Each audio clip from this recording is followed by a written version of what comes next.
click the links for Odysee, BitChute, Coffee. If you want to get hold of me or leave me a message and you want to make sure I see it, go to the Discord or drop me an email. So why are they seething over her give me milkers or give me death? Why does the trans thing trigger these Bolshevik kids on Twitter so much? So I saw that the Star Wars girl did a redesign, who they seem to think is a man. Her name is literally Star Wars Girl 77. So you would think that you wouldn't misgender her. But when you're the wrong thinker, they will use anything that's on the table. They will deliberately, like, straw man you or steel man you, I guess.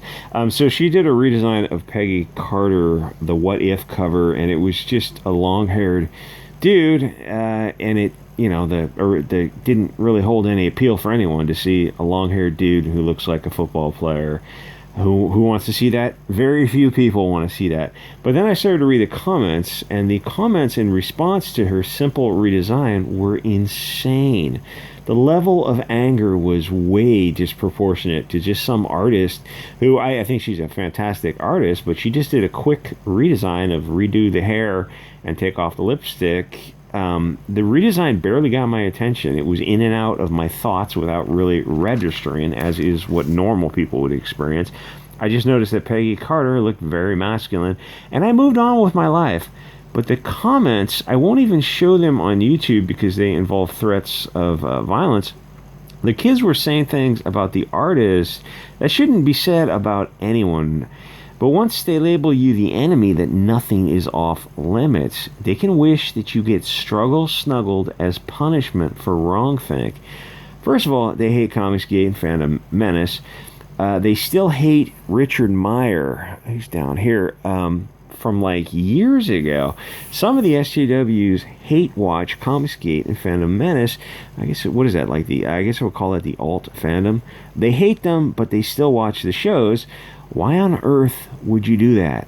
I watch about 10 minutes of Myers per week. That's enough for me.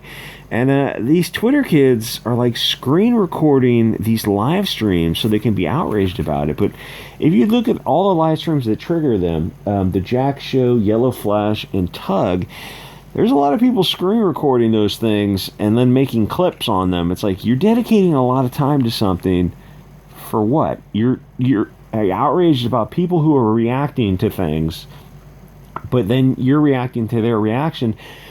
These Fandom Menace channels, they're monetizing it, and these kids on Twitter are not monetizing it. Like, if you're going to spend time on this, go on YouTube, build a channel, get monetized, get some money going in the door. Don't just do this stuff for no reason other than dopamine, because dopamine doesn't feed the cat. So I think the difference between us and them, most of us are just not as insane, is that we don't watch left-wing shows and take notes so that we can be outraged. If these kids didn't have the alt fandom to spurg out over, I don't know what they would do. I honestly think that some of them would morph over into the right wing just so that they could have a windmill to tilt against. Like those fish that change sex as the needs demand. They need conflict more than they care about their ideology.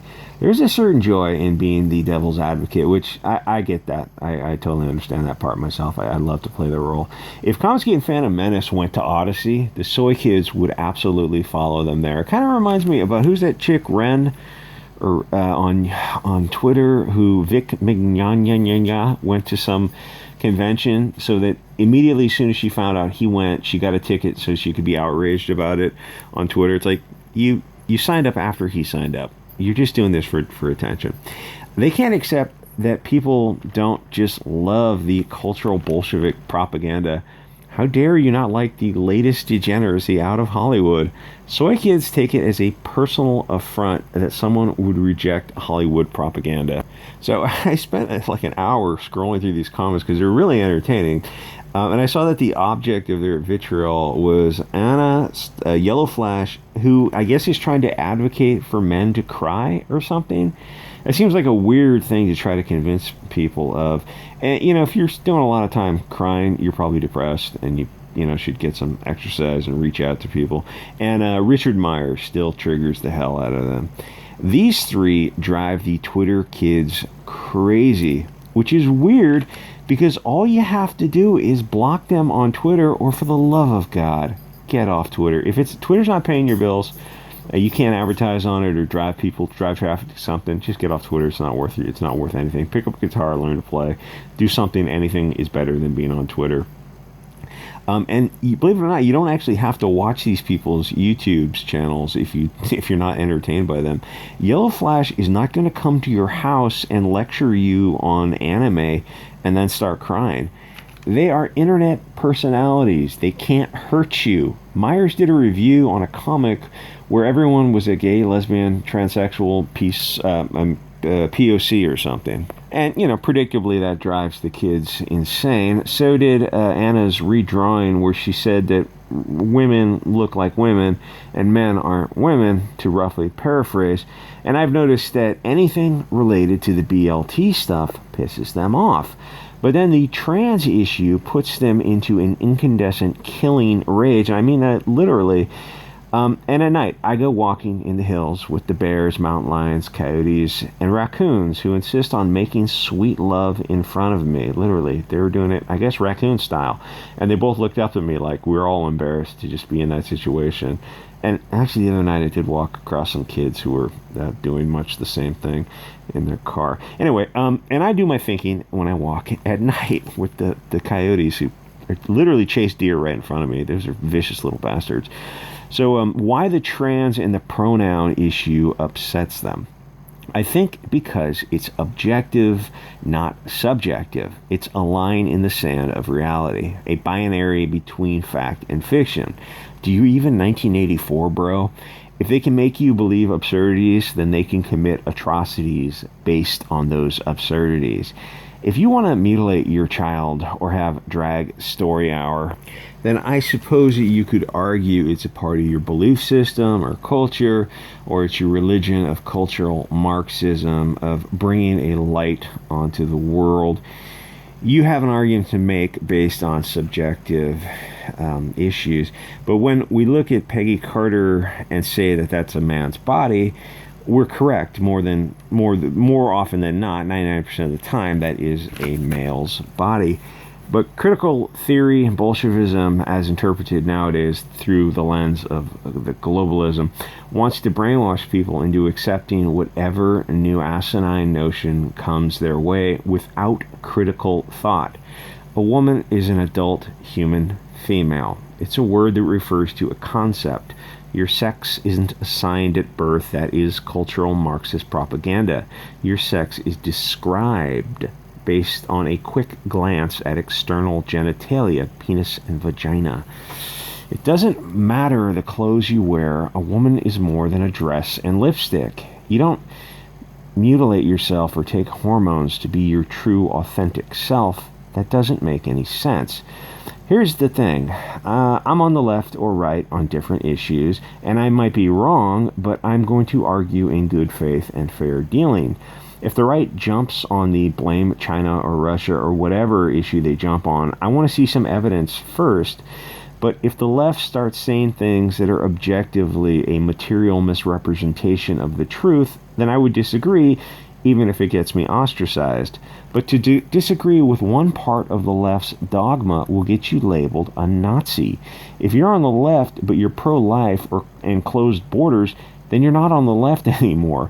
You're just sort of a liberal Nazi. So welcome to the party. Here's your Hugo Boss and hail victory. The Nazi Party is remarkably diverse these days. It's a strange clan where we have Italians, Portuguese, Irish, Mexicans, and Africans instantly demonetized. I uploaded a video of my hand over the camera and I counted to 30, and that was the whole video. And as soon as I uploaded it, they go, "We found a problem with your video. It is not suitable for advertising." It's like, really? Really? Really? So the trans thing, and don't get me wrong, I am laughing at SJWs, not actual trans people who I have known for several years now. They're not as crazy as Twitter SJWs. They're gay dudes who love to dress fancy and smoke a lot of weed. They know that they're not literally women, because the ones I've talked to we're not insane people. Twitter people are insane people. People in real life are different. They just have to they're just not the way that people are portrayed on Twitter. That's like the very rare exception. They know they're not literally women because that word has a meaning. And if you want to exist in a logical causal universe, you have to assign words to, they have referents that refer to concepts. And do you want to live in the Tower of Babel, or do you want to live in civilization? Words matter. If you can control the nomenclature and change definitions at will, then you control the state unless you're stopped. The SJW trans thing is too far even for a lot of left-wing people, which is why feminists are splitting off, and even some of the gay, bi, lesbians are reforming, but without the trans aspects. And I don't know, maybe you just might go back to making cross-dressing great again. When far-left whack job J.K. Rowling isn't far-left enough, you may need to find your core dogma and realign your chakras or something. Anyway, like, comment, subscribe, join the channel, get a shiny icon, and I will see you guys all next episode.